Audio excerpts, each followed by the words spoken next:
اور ریحان شیخ، انہوں نے یہ پوچھا تھا کہ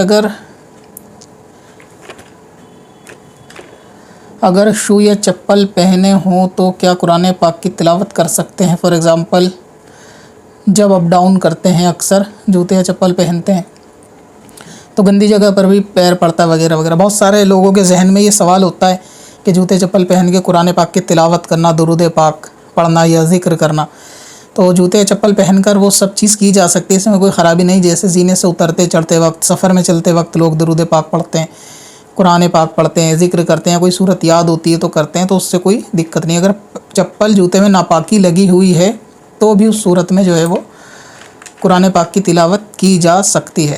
بس ڈرائیونگ کے ٹائم تھوڑا دھیان رکھنے والی بات ہے کہ وہاں پر فوکس جو ہے وہ ان چیزوں پر ہی کیا جائے تو زیادہ بہتر ہے. یعنی گاڑی وغیرہ چلاتے وقت اگر فوکس صرف ان چیزوں پہ کیا جائے تو زیادہ اچھا رہے گا.